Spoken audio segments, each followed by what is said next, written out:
Hello everybody, welcome back to Bethanaeum. I'm Ellie Marie and it's October, which means it is time to talk about Preptober.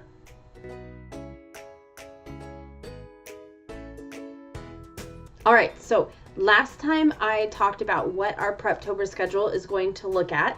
And so today I thought I would take the opportunity to go ahead and just go over what my personal planning a novel looks like. The Preptober schedule is a lot like what I do personally, but it's not exactly the same because of the way some of the weeks fell. I had to sort of rearrange some of the stuff.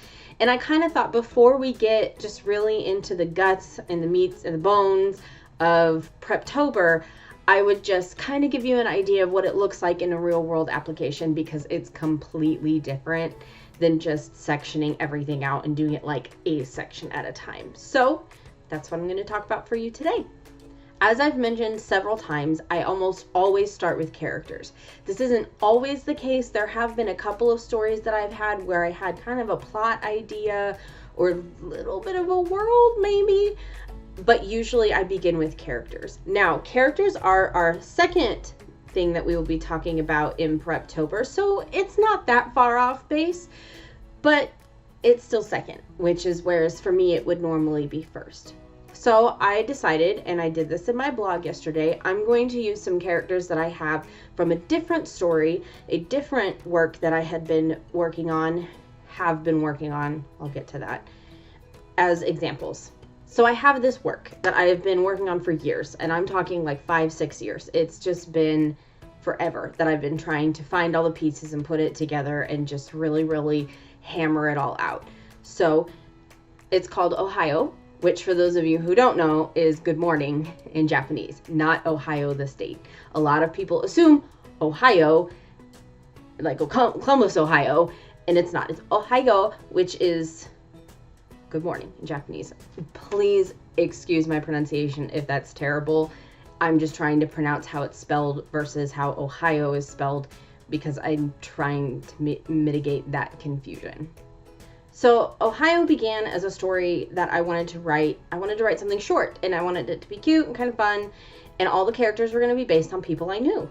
And that was the idea behind Ohio. So the two main characters, of course, are based loosely on myself and my husband. You have May, who is the primary and protagonist, and then you have Josiah, who is the second primary protagonist. There we go. Second primary protagonist. And so I started with basic character ideas for these two. Now, they were based originally off of my husband and myself, but they have evolved far beyond that. Like I said, I've been working on this thing for a long time, and so they are different. But let's take a look at May. May is outgoing. She's energetic, but instead of facing her problems, she chooses to ignore them by trying to help other people with their problems. And then you have Josiah, who is very aloof, very introverted, and he would just assume spend all day at home or working on his cars, then talk to anybody. That is very much so based on my husband. But he's very good about tending to face problems head on, and he's also very patient. And so those are two very different personality types. They're very in contrast to one another. And so I took these two characters that I had, one of them being very outgoing and she makes connections with people easily, and one of them being very introverted. And you ask yourself the question, how do these two characters meet? How do they form the bond that they have in this story and what I'm trying to tell about them? So it becomes a look at Josiah. Josiah is introverted. Chances are the only time he's going to want to make a connection with somebody is because he needs something from them, whatever that may be, whether it's housing, whether it's food, whether it's companionship, whether it's information, doesn't matter. He needs something from them. And so that's how that connection starts. And from there, the plot began to build, and I had other characters that helped to kind of encourage plot building. And you will find that plot building, along with character building, along with world building, all start to build off of one another. You'll discover that instead of just sitting and working on all of your characters for a week, your characters will begin to develop plot on their own. Just knowing their personalities does that. And you'll find that putting your characters into the plot will begin to build the world for you. You'll begin to see the pieces start to form as you focus on just one. And so you'll find yourself, rather than sitting and just working on characters and then progressing to plotting and then progressing to world building, they all kind of stack and play off of one another. And so it's important too, when you are working on one of the sections, if you have a thought or a connection that happens, make sure you write it down or you note it somewhere. That way you can remember that connection later on when you are trying to actually sit down and plot out your novel, because that will make the difference between remembering loose ends and not remembering loose ends, and maybe losing part of the plot that you had spent so long building. So with May and Josiah, part of this was who they were. May is a kitsune, which is a Japanese fox spirit being, and Josiah is a reaper.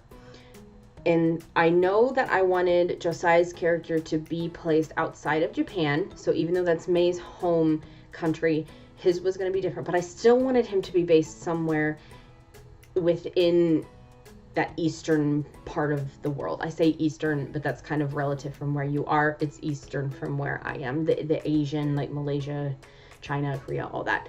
He's actually from Korea. So that is how I got some of their world building background.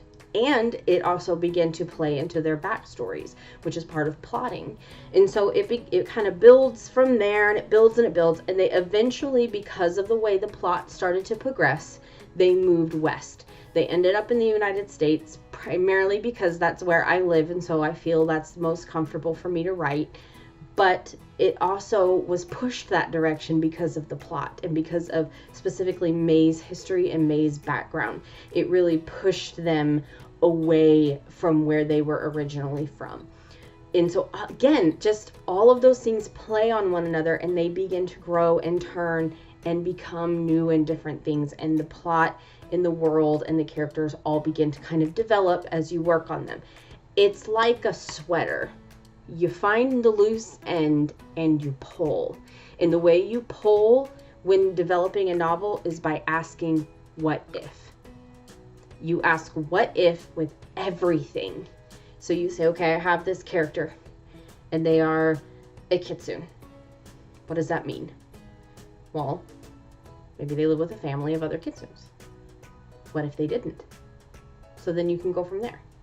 What if they stayed with this family of kitsunes their entire life? Either way, you have a plot. So you just have to ask this what if question to yourself over and over and over until you flesh out more of the story that you're wanting to tell. And you'll find you get to a certain point where the plot just explodes.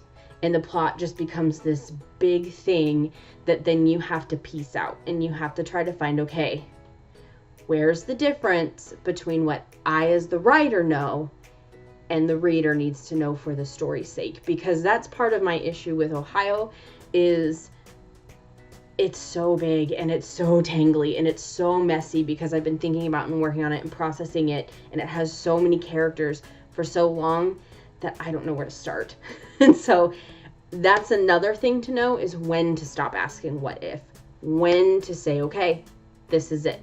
This is my novel. This is what I need to know to write this thing. I don't need more, because if you keep asking for more, like I did with that particular work, you end up with a big jumbly mess that you then have to try to sort out and find out, okay, what is this story and what isn't? What is this story and what is a sequel? What is this story and what is a prequel? Where does it fall? Like, it's all part of it.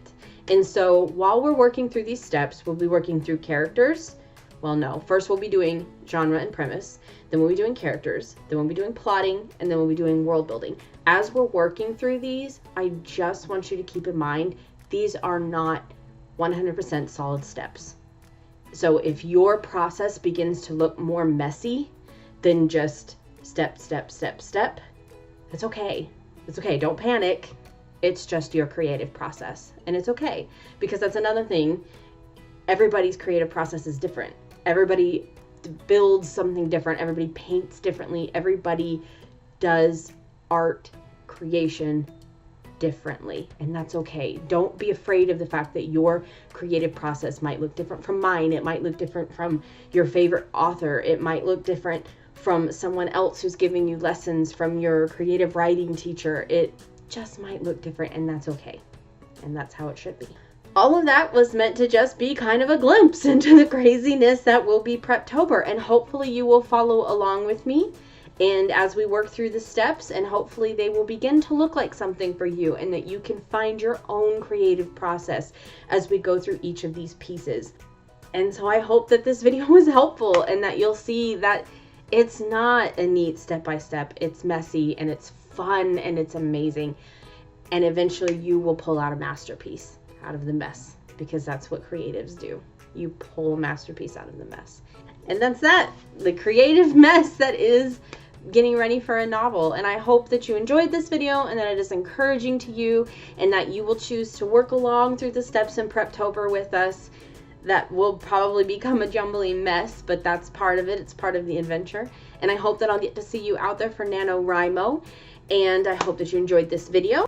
And I'd like to take this moment to ask you, if you haven't already, to subscribe, and make sure you hit that little bell down there so that you get a notification next time I post a video, which, as a reminder, is every Tuesday and Friday. And then you can check me out over on my blog at bethanam.com, which I get posts up on Monday and Thursday. And thank you for being here. I appreciate you and your time. Bye.